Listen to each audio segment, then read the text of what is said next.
All right. What's going on? So I want to talk about, and this is a question that just came up on my Instagram.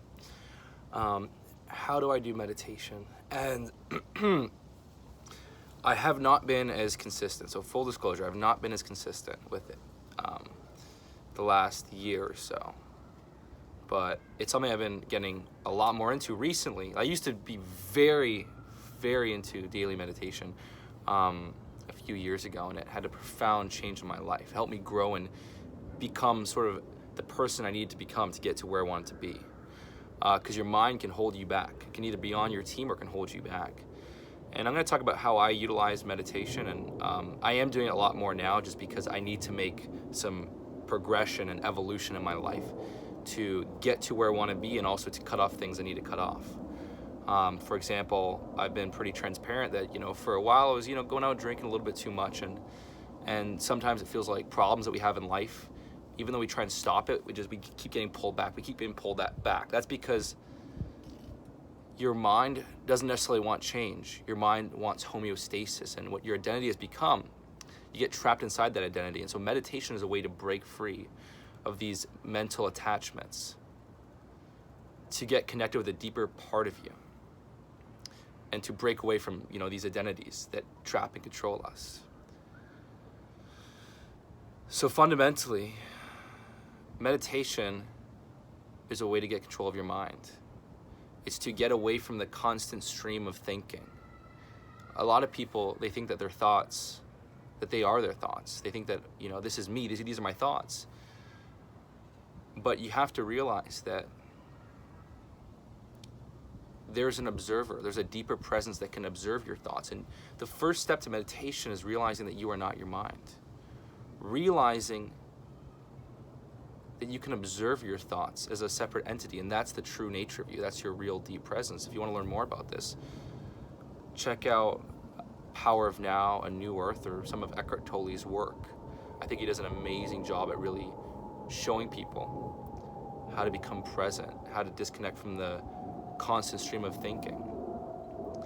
And, for me in my position, being that I'm very active on social media, being that I'm very active on Instagram and YouTube and all that stuff, and there's comments, boom, boom, boom, and it's like, if I didn't meditate, if I didn't take that time to get away and just really connect with something deeper, it'd be very difficult to handle it, When I feel really crappy is when I'm just constantly checking notifications, boom, constantly checking Instagram notifications or whatever it is, or texting, boom, boom, and it's just, it takes you out of the presence, and it gets your mind into more of that egoic state where you're constantly craving entertainment. And that's a good sign that you are present, that you don't get distracted easily. When you're truly present, and doing this every day makes you your best self. When you're truly present, right? You don't get distracted. You know what you have to do, and you just do it. When you're truly distracted, you don't get caught up in drama. You don't get caught up in ego.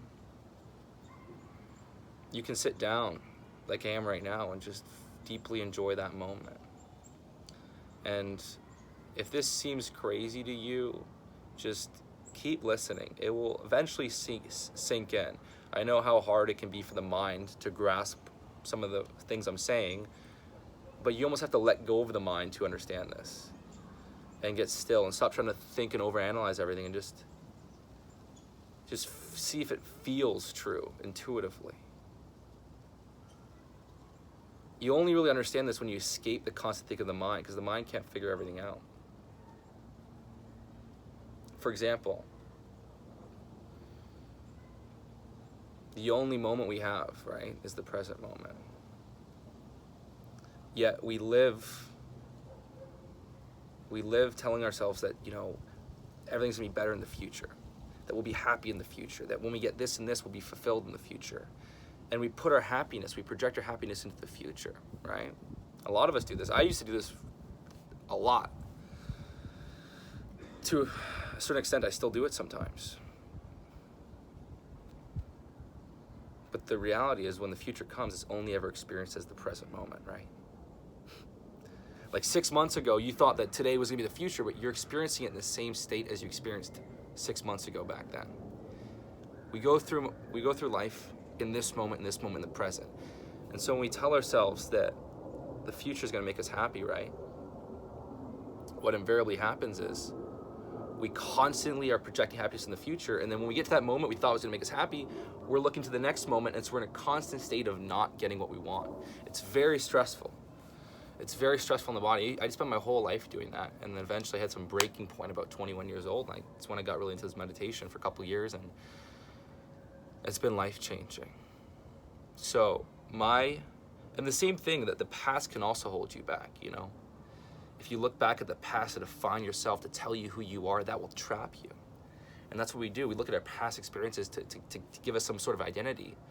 And we get trapped inside that identity and we can't break free of it. And meditation is a way to break free of it. And then as you start to take action in life on your goals, and yes, you want to have goals in the future, but it's something to work towards. But you have to honor and enjoy every step of the way.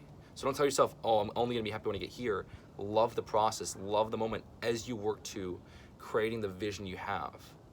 But here's the problem. Here's where I suffered massively, even when I wanted to get lean, was that I focused so much, obsessed so much on getting the result and getting the future, that the entire journey and adventure to my goal, became a means to an end. And that's very stressful if the means to an end, if the process, which is the bulk of really getting to your goal, becomes something that you just try and get through so you can get here. It's a horrible way to live. You're suffering so much and killing yourself so much for a short-lived moment.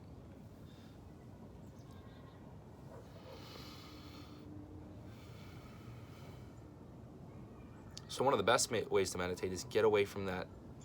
Get away from the TV, get away from your notifications, get away from all of this. And just take a second.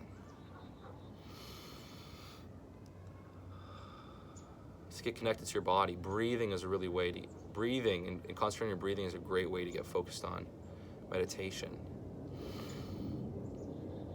And the goal is really not to think too much. Sure, thoughts will arise, but as a thought arises, as you catch yourself thinking, that's you becoming present. So you might be thinking about, oh, this stuff you're gonna do later, or maybe you're gonna go to the gym later. You're thinking about going to the gym later. You're like, hey, wait a second. I'm thinking, I'm not present. And then get more alert. Focus on your senses. Use your eyes. Use your ears.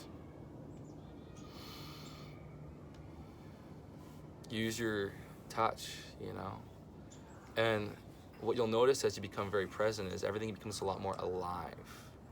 Colors feel brighter. Things feel more, you start to catch certain things. And you can do this as you go through life. When you go in the shower, just stop thinking for a second. Just really feel the sensation of the hot water in your body. It's very de-stressful, and it really puts you into an optimal state to get things done. Because when you're not present, you end up kind of, things work against you. You're like, oh, I have too many things to do, and you can't take action. But you're really present. You're just like, I got to do this. And so what I do every day is maybe for 10 to 20 minutes, I'll listen to a certain audiobook or a retreat talk by Eckhart Tolle. I'll put my earbuds in. I'll listen to it for 10, 20 minutes and try and make a few realizations from that. And then after that, I'll spend 10 more minutes just sitting down and being present. And then from there, I'll start to go about my day in a productive way and kind of re-internalize that. When I do this every morning, when I do this every day, my day is far better. I don't get caught up in too much drama. I don't get caught up into being distracted. I'm more productive and more present when I work with people. So then we get ahead more. But when you're trapped by the ego, you can become two opposite magnets with people that you work with, or two opposite magnets with the girl you're dating. If everyone did this every day, it'd be amazing what would happen in the world, I think. So just want to share that little video. I'm sure there's more to talk about. Maybe I can do another video if you guys want to see more content on this meditation, on being present, then let me know. A great resource, of course, is some Eckhart Tolle audiobooks. There's other people that are great that talk about this and teach this, but for me, that's really who I have seen amazing results from listening to. And it's not something where, meditation isn't something where, you just do it for a month and then, you stop doing it. It's something you want to be doing daily. every day. You want it to become part of your life, part of your daily routine. And you'll notice that in the past, when you had so many goals and things you wanted to work towards, but it just never happened, or you got kind of pulled off, you got sucked down like quicksand, you notice that meditation takes those ties off of you that are pulling you back and helps you realize your goals.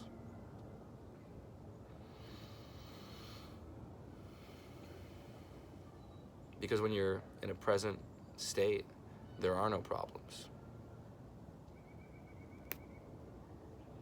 There's things you either have to deal with or accept. Why make it into a problem, as Eckhart Tolle says? If you enjoyed this, hit the like button. Please share your comments. If you have not already, subscribe.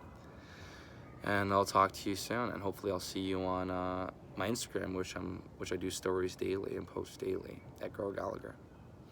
Take care.